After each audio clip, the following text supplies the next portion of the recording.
Welcome to the Senior Rehab Podcast. The podcast for rehab clinicians that want to better serve older adults. And now, your host, Dustin Jones.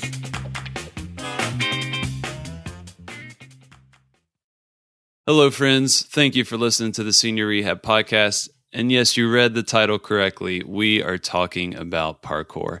For many of you, parkour is just a funny scene in the TV show The Office. But for thousands of people around the world, it is an art form. It is a physical practice that people practice on a regular basis to make sure that they stay healthy, that they are mobile, and they can traverse this beautiful place we call Earth. I am excited for you to meet Ben Musholt. He's a physical therapist and a parkour coach. He's written a couple books, one called the Mad Skills Exercise Encyclopedia, and then a new book out called Parkour Strength Training Book. Now, why is he on a geriatric rehab podcast? Well, he actually works with older adults in his house call practice. So a lot of these principles that are found in parkour are applicable to the patients that you and I serve. So this will be a very useful conversation. So without further ado, let's get into this with Ben Musholt. Ben Musholt, welcome to the Senior Rehab Podcast. Thanks for your time today. Yeah, thanks for having me on, Dustin. Yeah, no problem. So everyone probably hears the lovely birds in the background as you're on a vacation. You graciously took the time to talk with me, but I wanted to have you on the show because I am somewhat of a fan of the parkour scene. And when I came across you as a physical therapist and parkour coach, I knew I needed to talk to you somehow. So this is basically an excuse for me to pick your brain on parkour, if that's all right. Sounds awesome. But you also are a physical therapist. So I wanted to just talk to you about just some of the applications and kind of dipping your feet in both of these worlds. But let's get into kind of the trajectory of your career. What does your career look like from where you started and to what you're doing now? Sure. I graduated in 2001 from the University of New Mexico. And for the first couple of years was just kind of a generalist, worked in acute hospitals, inpatient rehab, outpatient clinics, SNFs, and got a little burnt out on kind of doing the travel and stuff like that. So took off, did a travel gig in the Virgin Islands, and moved back to Portland in 2005 and got the entrepreneurial bug after working in an acute care hospital for a while. Really? In 2008, 2009, we formed a house call practice called Beyond the Clinic with a couple friends and partners from the hospital we were working at. So, that's been going steady 7 years now. And in that time, I'd published 2 books, the Mad Skills Exercise Encyclopedia, Parkour Strength Training just came out this January, became a parkour coach back in 2013, and 2012 I was on the show American Ninja Warrior. Oh my gosh. How was that experience? Oh, it was good right until I dislocated my shoulder on the warp wall. Oh my gosh. Is there a YouTube clip of that by chance? There is. It's labeled wrong. They've never relabeled it. If you look up James Sklar, Sclar, you'll find it, 2012 American Ninja Warrior. James but Sklar, okay. I'll do you a favor and not link that in the show notes if that, or I could. I can't watch it. It's too painful. That's wild. So, man, so you've had quite the career. So when you were in PT school, what were your desires? What did you perceive that you would be doing as a physical therapist?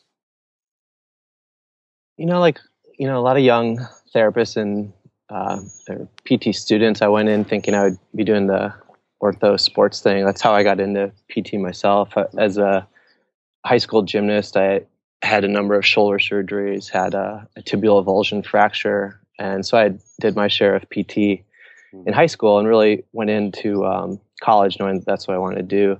But then, school really opened my eyes, and I didn't have any major expectations as I went towards graduation about what particularly I wanted to do. That's why I was, like I mentioned, kind of a generalist initially the first couple of years. Yeah. And did you say did you travel right out of school? So I worked for like a staffing agency within Portland initially. Okay. And that's how I got to work in such a variety of settings was, different gigs for a couple of weeks or days at a time. And then, from like 2004, I guess, I was in the Virgin Islands for a little bit. Mm-hmm. Okay. Virgin Islands, my gosh. So when in that period of time, what was your perception of geriatrics early on in your career? I did a sniff rotation in Albuquerque, and I enjoyed it. I really enjoyed it. It was an eye opener that interacting with adults in that setting, older adults, you could often leave a treatment session feeling like you're the one that gained something in terms of the wisdom and just emotional insight that a lot of older people can give you during the course of an interaction with them. Yeah, I would second that as well. But sometimes I would ask, I'm the one getting paid to do this after, you talk to someone that, has been through the Depression and, World War II and all these crazy things in America. And, just some of the wisdom that they have on the back end of some of that stuff is, just a tie to the past. I mean, in my career, I've worked with, plenty 90 plus 100-year-old people. And, some clients they've worked with in the past, they'd, served under General Patton or had got a chance to meet Buffalo Bill, in the early 1900s. It's just really, really amazing to experience that, and a blessing for those of us who get to work with adults of that age. Yeah, for sure. So coming out of school, going into all these different settings, what was the biggest lessons you learned as a new grad PT? As a new grad, it was kind of that struggle of going, I should know everything, but I don't know everything, and that's okay. I have to know who within my community I can ask for help, what resources I can turn to when I don't know, the answer to a problem. And, kind of struggling with that imposter syndrome. I think I probably didn't feel super confident and super competent either for maybe the first 5 years out of PT school. In terms of, anyone that walked through the door, I knew I could at least give them something to leave with. But that took a long time to develop. It was just being, being peaceful with yourself and allowing yourself that time. So that goes away. Yeah, like I said, it took me about 5 years. I still got it. took me a while, but that's something I'd heard from other people. It just took time. Yeah, it takes time. Yeah, when because I often feel that, just like, man, what am I doing? or just real unsure of myself. And I think back to one of my CIs, Chris Bagby. He always told me, "Fake it till you make it," because I was always the somewhat anxious one that was worried about doing everything perfectly or if I screwed up. And he's like, "Man, you're doing fine. And if you don't know, just fake it till you make it." So I'll probably be doing that for another year or so. Then I'll be 5 years out and hopefully not have that imposter feeling. Yeah, definitely. So you're hopping around in all these different settings. And then you said you got the entrepreneurial bug and started your own practice. Tell me about what was it that kind of put you over the edge to start something on your own? What was that transition phase like for you?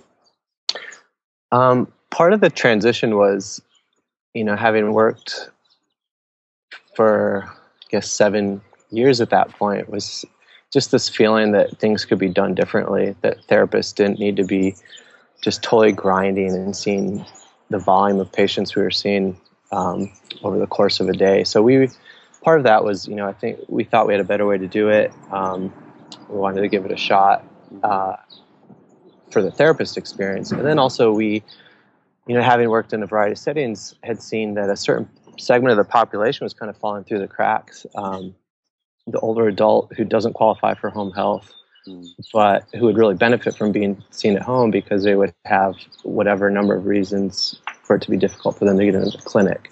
So that was the impetus for starting the house call practice that we did. And the practice was really focused on seniors and the Medicare population for our first 1 to 2 years, it was 80-90% of our clientele, and just really fun. The way we grew initially was going out and offering free fitness classes at senior centers around town, and just so much fun. We really wanted to kind of step up the game and do stuff more than just chair fitness. So, it just brought a lot of joy to the people we were working with. We'd have them doing pseudo Tai Chi and imitating movements that they probably hadn't done in a couple of decades, imitating a tennis serve or jousting or shoveling, just get them to vary the types of movements they're doing over the course of the day. Yeah. So that's how we grew, and it was just a lot of fun. That's awesome. So if you could go back now, what would you have done differently, knowing what you know? In terms of starting beyond the clinic, one of the hardest parts for us was when we initially started hiring was getting the orientation process down, in terms of this was a fairly novel practice type at the time. And it took a while to kind of impart what we were hoping to see in the therapist in terms of the approach to work with people. You're in the clinic and you kind of get this framework, they need to be discharged in maybe 2 months at the longer end, and I'm going to see them for X number of visits. And we wanted to kind of shift that paradigm and start having our therapists work with people and ask them what their dream goal would be. Given infinite resources of rehab and time, what would be the thing that they would really like to accomplish? And that was kind of a shift that was allowed in seeing people at home that wouldn't be allowed necessarily in the clinic. Yeah. That's amazing. I like that question, and just letting them guide, what you're going to do with them. Because I think about that model, especially, we talked about this before we started recording. I've talked to a couple people from Fox Rehab, and it just seems it's such a novel idea to me. Just knowing home health and outpatient, like those are the main things that I have experience with. And I've thought about this house call model, but I always am hesitant to, I think, jump into something because there's a lot of what ifs and unknowns and fears when I think about that. And one is kind of the billing aspect. How do you go about that, or how do you all handle just kind of the nuts and bolts of the business in terms of billing, payment, and whatnot with that clinic? So we really operate like a standard brick and mortar. We bill insurance. We're not a cash-based practice. So, the vaccine fundamentals are the same as an outpatient practice. Nothing's different on that end. But yeah, we haven't really built up the cash-based side of it. Yeah. Do you use like a particular software that's been super helpful? Or just have really good people that do a lot of those things? WebPT, we use WebPT for documentation. Yeah. They've been really great. We've gone through a couple cycles of different ones in the early years, but have been customers of WebPT for a long time now. Yeah. Do you feel like that side of the business is easier now as compared to the beginning, or was it a little simpler back then when you started? Yeah, just with some of the technological changes, things have gotten a lot easier. We can do notes on our iPhones now. When we got started, we were like carrying mobile scanners to like upload HIPAA documents and informed consent, and now you can handle all that from your iPhone. Yeah, that's insane. I remember when I was in school, anytime that I interacted with home health therapists, I always heard horror stories, the documentation and paperwork. And most of the companies that I was familiar with were still doing paper. And they would have to drive by the office, drop off the paperwork. And that's all I heard about, was just paperwork's terrible. Don't do home health. And then I get in home health, and the company that I work for has a pretty good setup and just makes it it's technologically savvy for sure. And I do everything from my little laptop, and it's absolutely amazing. But I just think about, man, how much has this changed just based on technology within the past, 5 to 10 years, basically, is pretty amazing. Yeah, everything has gotten much more convenient for sure. Mm-hmm. So let's transition a little bit to parkour. How'd you get into parkour? I was a competitive gymnast in high school, skateboarder, snowboarder, martial artist. And when I started finding out about, the discipline of parkour, just really resonated. It was kind of stuff you did as a kid anyway. It just didn't have a name to it. And, for your listeners, just to go over a definition of what parkour is, it's the physical training discipline of moving through an environment and the obstacles within that environment with speed and efficiency. So just think of how directly that relates to working with older adults. I mean, for a lot of therapists, that's the majority of their day, is helping older adults navigate an environment with better mobility, more power. Yeah, that's the truth, and that's what really drew me to parkour. I've kind of been, I've enjoyed some of the fringe fitness models in a way. So like MoveNet, which I'm sure you're familiar with. I was definitely in that crowd for a while, and that was just fascinating because that was one of the first disciplines that opened up my eyes to kind of the world as your playground, and really opened up a world of possibility. And then kind of jumped into kettlebells, and then parkour, and it's been amazing just to learn just kind of the principles of movement that we learn in PT school, but just kind of how they're applied, out, in just a regular context. And I've been really impressed with a lot of the coaches that I've had, because they intrinsically, they understand as much or more about movement than many physical therapists that I know.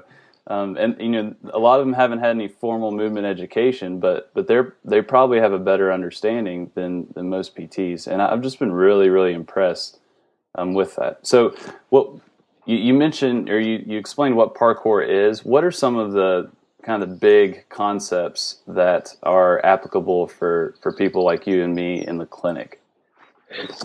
Great. Yeah, great topic. One of the first things I'll go over in a class, and someone who's new to parkour, is understanding what risk factors within the environment, if they're training on their own, could lead to injury. So if you're out about in a park and the grass is slippery, the concrete has moss on it, which is common in Portland, obstacles are dusty or maybe deteriorated to some effect, you need to do a walk through your training space and know, well, if something goes wrong here, this is, I could slip, I could fall, I could get hurt, maybe I could cut myself. So to have that environmental awareness of, I'm training outside, it's not a sterile gym environment. There's things here that could lead to injury. That's directly applicable to seeing older adults in their home in terms of doing the walkthrough and knowing there's problem points in the home that are more likely to cause you difficulty or injury. Tripping over a lamp cord, a throw rug, not having proper support or railing upstairs or into a doorway with a high threshold. But that environmental awareness is one of the first concepts that's taught early in parkour that definitely relates to working with the geriatric population. That's a good point. And then, as you mentioned, parkour coaches are really adept at scaling training for different ability levels. At the gym I teach at in Portland, it's not designated as a beginner class, it's not an advanced class, it's for everyone. So you have to be able to scale a movement for someone who's maybe never done this type of movement before. Wow. And what that means is, within parkour, I would vary the height of an obstacle, I would vary the number of limbs someone's using to get over that obstacle, I'd vary the speed. So with a movement called a step vault, for example, it's putting a hand down, putting a foot over an obstacle and stepping through. A vault it's like a hurdle, except your body's in contact with the obstacle. Yeah. So for a total beginner, I might teach them to hop up onto both hands, get a foot up, get their butt up, and then scoot over and push off with their hands, and then slowly take away a hand, take away their butt contact, and now they're doing the full step vault through. And you or I know, and comes second nature to therapists, but to teach how to get out of a chair or chair squat or sit to stand. Yeah. We're going to raise up the chair with 2 pillows. We're going to have someone use 2 hands initially. Over time, we'll lower, take out a pillow, take out a hand, and eventually, we've scaled backwards that someone's built that strength. So just that idea of how to scale speed, height, and limb segments involved is really important. I think the biggest lesson that I've had in terms of like graded exposure, I think is a term that we could use here in scaling. I was taking a parkour class in Hawaii with Hawaii Parkour. This kid was 18 years old. I mean, he was still in high school, but he was leading this class of people. We were at a park. This was outside of Honolulu, and I was on vacations. Like, yeah, I'll do some parkour classes for fun and learn a little bit. And I forget what the move was. It was some type of vault, and he started off very just kind of low level, and I was feeling good. I did fairly well, and then he started to progress it, a little bit each time by changing all these different variables. And I'll never forget where he made one change in terms of number of limbs that were involved in a motion, and my brain just locked up. And I was running towards the wall, and I went to vault, and my body didn't do anything, and I literally like hit the wall. and just that one change of that variable was like, oh my gosh, just like it really shocked my body, and I was like, oh man, this is crazy, just how my brain controls, what I'm doing, how my perception of this movement, really impacts my performance. And he was very quick to see that and then scaled it back. And it just thinks me of all the times where I'd put my patients in a situation where they were freaking out, but I didn't perceive it. But I'd still encourage them to be like, oh, you're okay. You got it. I'm holding on to you. But not very cognizant of it. Man, if I just scale this a little bit, then I can gradually get them back to this point on their own, and just how powerful that is. And the 18-year-old helped me see that. He just changed one variable. I did a couple more reps, and then we went right back to, taking a limb out, and, I went through it without a problem. And that was just a powerful lesson of scalability for me. Yeah, that's great. It's so important to have that confidence with emotion. Otherwise, you're right. Your brain kind of shuts down and goes, I'm not ready for that. Yeah, it was interesting. All right, so we got the environmental awareness, just being aware of danger, of what could potentially happen or go wrong. We got the scalability of training. What else do we have? So another concept that it's not totally specific to parkour, but sport in general, is specificity. For example, though, within parkour, if we're teaching someone in a gym setting to be able to climb up a wall, and the wall that's in the gym has a ton of traction, maybe it's even got a lip at the edge, it's going to be a lot easier to get up that wall than it would be in a wall that you might encounter out in the, quote, natural environment, the urban built environment, which is just, 90-degree lip. Yeah. So that's what you'd want to be training on. You want to have the specificity to build the grip strength and the body mechanics to get up a wall that is what you would find in nature. And, I really think the application to geriatric PT is if, you're looking at the movement demands of someone over the course of their day, and they need to be able to get out of a car, they need to be able to negotiate a curving set of stairs. Those are much different, environments than what you could replicate necessarily in a gym on a mat table, or a wooden, flight of those like little 4 stairs that are so common in gyms. Yeah, the stairs to nowhere. Yeah, the specificity of actually doing it in the home setting and saying, for you to be successful, you need to practice on the thing that you need to practice on. That's a really huge concept. Yeah. And one of the benefits of seeing people in the home. Yeah, for sure. And the last one I want to mention was the ability to fall well. Within parkour, we don't take it for granted that you're going to fall. It's going to happen. You're interacting with obstacles. You're going to have a collision like you had, and to prepare for it, not to kind of put your head in the sand and say it's not going to happen, but to understand what are the ways that I can fall better. But before talking about that, I want to say, this is in no way like encouraging people to go teach older adults to fall like this. I think probably the appropriate thing would be to have some longitudinal studies of what if we teach younger people how to fall well, their teens and 20s, and watch them over their lifespan. Do they get hurt less when they're older? But so the principles of falling well include the dispersion of forces over multiple body parts rather than coming down like a cut tree and just falling flat. You're trying to get to the ground quicker, crumpling like a deflated blow-up doll or something. Okay. So that you're getting more body contact with the ground rather than all coming to a single point of contact. Related to that is the use of curved lines rather than angular and stiff limbs, that you're actually trying to make circular segments with your body so that you somewhat roll and disperse the force a little better. Could you explain that a little more, the lines that you just mentioned? Yeah, so if you think about posting out an arm, if you were falling forward, what are you going to break? Probably your wrists as you come down, right? So to turn that arm into somewhat of a semicircle shape so that it makes contact with the ground over a longer period of time, and you're dispersing from your forearm and that muscle wad near your elbow onto your shoulder, and just curving it. Okay, that makes sense. So if, say you have an older adult in their home and you want to practice falls, what would that look like for you? How would you go about that? I've never been in a situation to practice falls. Okay.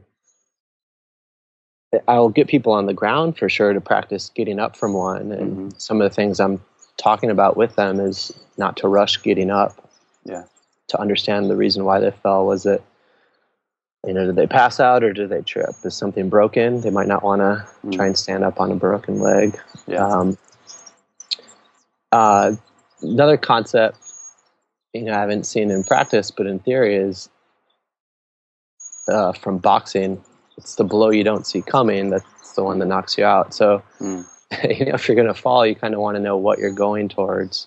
That's not always the case with older adults who might go backwards, but being aware in the environment of am I going to hit my head on the counter? Could I maybe stumble to a couch?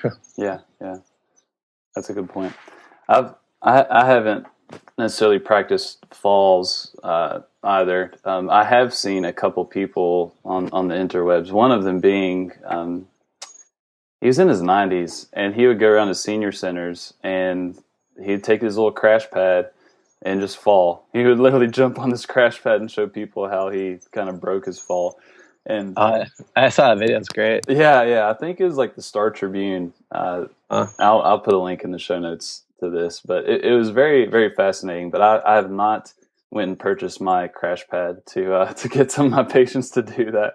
Yeah, I don't know. From liability perspective, you kind fearful. Yeah. Have you seen the documentary "To Be and to Last"?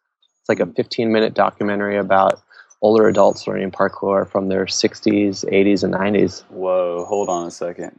Could you say that title again, please? It's called "To Be and to Last." Oh my gosh. Where is that available to watch for free online? Yeah, it's available on YouTube. I think it was British produced, but I think it was filmed in the U.S. At a variety of different parkour gyms across the country, who were specifically leading classes for adults who are, of retirement age and older. That's amazing. I will definitely include that. Have you? Did you see the natural method video of the older adults in France doing Keep them coming? That? Oh my gosh, no. Yeah, that one's really cool. It's like a group of seniors in rural France ducking under barbed wire and crawling across logs. It's so cool to see. Yeah, so that's not a MoveNat related video. It was under the natural method. Okay. So a close relative of MoveNat. Yeah, that's amazing. Okay, I know what I'm doing after this interview. So you mentioned that you've written some books and you've been pretty successful with them from what I've seen. What lessons have you learned in that process through, engaging with the public, educating them, creating content? What lessons have you learned that you wish the new grad Ben knew? One of the first ones is don't be afraid to ask for help. Kind of comes up a lot, but not only ask for help, but partnering up. If you have an idea that's valuable, you're going to go a lot farther if you turn to the public, to the crowd, so to speak, and say, hey, I have this idea. Mm-hmm. If it's valuable enough, you might be interested in helping me bring it forth into the world. So I had crowdfunded the Mad Skills Exercise Encyclopedia back in 2013. And that, kind of proved that the idea was something people wanted to see. Yeah. And then also being able to partner up. Again, if the idea is valuable enough, you should be able to find, someone who's willing to share the burden of work with you to make it happen. Yeah. Another idea is, we're not really taught this professionally, but I think it's important, personal development and marketing ideas to think like an artist, create products that are timeless and that, are the biggest, the best, and perhaps the first out there in the world. Have you read the book by Austin Kleon, Steal Like an Artist? No. That was a really influential one, and then he had a follow-up one called Show Your Work. Show Your Work. Yeah, so Steal Like an Artist is a great one, just to help with idea generation for non-artists. Yeah. So the books that you mentioned, did you come across those before you started to create some of these books, or was that in the process of it? No, that was in the process of it. Yeah. Yeah. In the partnership, what would you say to someone that that has an idea, that wants to create it and may partner up? What advice would you give them in terms of what to make sure that they do so the process goes smoothly, or what should they not do?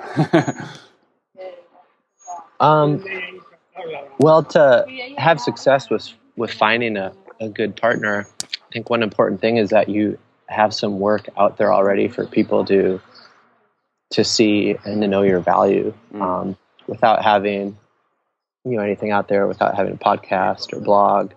Before you go to ask for help from someone, it's going to be a harder sale than to say, here's my body of work to this date. Yeah. I can achieve the timelines that we're talking about. I can achieve the scope of what we're talking about. I think that's an important first piece. Yeah. And then anything else is just good human dynamics in terms of defining roles and having good, open, clear lines of communication. Yeah. Did you, the defining roles, communication, were those things that you kind of learned on the fly, or was there a helpful book or resource that really taught you those things? I guess you kind of learned them on the fly. A good book that I'd read, it was in the last 5 years or so, was called The 48 Laws of Power. If you haven't read that, it's a really interesting take on human relationships and navigating the power dynamics of the world. Yeah. I'm going to have tons of links in the show notes. Thanks to all your recommendations. All right. Well, let's transition a little bit. We'll do some quick questions. Your responses don't have to be quick by any means. So let's start off with, what would you tell your 25-year-old self? I would tell my 25-year-old Ben self not to wait for permission or approval from anyone. One thing I struggle with, probably a lot of young therapists struggle with, was reconciling, my personal interests and who I was before PT, a skateboarder, snowboarder, acrobat, with the professional perception of what I thought a PT had to be: khaki pants, polo shirt, focused on classic sports. And once I embraced who I was as that person who was engaged in those somewhat fringe sports, the better success and joy I had professionally. Yeah. That's awesome. What are some of your favorite pieces of technology, apps, or equipment that help you in your work as a clinician? So doing house calls, we really come with a limited set. Sometimes we'll bring a treatment table, but a couple apps that you've mentioned. You've had other guests who've talked about just using the video function of a client's phone to record specific exercises, the pacing, how they count down an exercise. We use that all the time. Another two apps that I'll use with some frequency is just a Metronome app to get the cadence down of an exercise, or maybe someone who's walking and who has a gait abnormality that leads to some odd pacing. We'll get a metronome going. And then a distance mapping app like Map My Run, where we can dig down to the hundredths of a mile rather than guesstimating meters or feet. That's been something I use pretty frequently. That's awesome. I know Dr. Monique Carruth will use, I don't know if she uses Map My Run, but she will post people's routes that she does during a treatment session just to encourage other therapists to get their patients out and walk, which I appreciate. Oh, that's great. Yeah. And the metronome, that's a great idea, because I used to work in a running store, a shoe store, and also in an outpatient clinic. And I would use a metronome to get a running cadence down. 170 to 180 steps per minute would be a common cadence that we would try and work on with people. But I've never thought to do that with my older adult patients, which would be super helpful. Just for the audible cue of step, step, to make it make any asymmetry disappear. Yeah, that's probably not as annoying as me saying that in their ear for 5 minutes. What's been some of the most helpful continuing education you've had that's helped you in the clinic? Running a business, it's been hard for me to get out to go to much continuing ed. So past couple of years, I've been doing MedBridge, which are great. Yeah. A couple years ago, I did one through Home CEU Connection, I think it was called, that was on differential diagnosis. And it was what I needed at that point in time. I'd been out of school, probably over 10 years, and it was just a really great refresher, and it was the thing I needed at that time. So I encourage people to check that one out. Yeah, for sure. All right, well, let's wrap it up with my favorite question. So let's say we're at CSM, you have every geriatric rehab clinician in the room. What would you want them to know? I'd want to remind people not to forget that helping people move better is one of the simplest joys, and that good movement, can be really profound, on the verge of ecstatic. Well, you or I get that biking, doing parkour, but by helping the older adult move better, we're really impacting the net happiness and joy that person has over the course of their life, which goes out to impact their community and the world around us. So from a professional marketing perspective, just helping people move better more frequently and more deeply is really important. Yeah, I would second that. Helping people move better, and then even like you mentioned, experiencing it ourselves is a powerful thing, and especially a powerful teacher as well. I mean, just lots of lessons to be learned just by practicing some of these disciplines, whether it's parkour, martial arts, MoveNet, kettlebells, barbell training. Some of these things really focus on how you are moving. Can be just super impactful. So Ben, I appreciate your time and just you bridge the gap between what would seem to be two not opposing, but just different areas. And this has been a struggle in my young career, is that, I have this interest in weightlifting and, parkour, MoveNet, all these different areas. And then I mainly work with 8 to 9 year olds in their home, and to know that there are principles to be drawn that can help, the people that I work with. And it's people like you that are basically role models, to a lot of therapists like me. So I appreciate the work that you do and just putting out what you think and how, you're changing lives with what you do. So Thanks a lot, Dustin. I've really enjoyed listening to the podcast. Yeah, it's been fun doing it so far. So if people have questions for you, want to learn more about the two books that you have, so it's Parkour Strength Training, and then was it the encyclopedia? Yeah, the Mad Skills Exercise Encyclopedia. The Mad Skills Exercise Encyclopedia. Where can they find more information on you? I'm on Twitter and Instagram as Ben Musholt, and both of the books are available on Amazon. All right. And links will be in the show notes for everyone, including all the amazing YouTube videos that we all have to watch now after this conversation. Oh, yeah. You'll love them. All right. Thanks, Ben. Cool. Take care. Hit me. I appreciate you listening to the Senior Rehab Podcast. The show notes can be found at seniorrehabproject.com, as well as some other helpful services and products that are offered at a discounted rate to you, the amazing people that listen to the Senior Rehab Podcast. So, until next time, my friends, please do not forget to stay funky.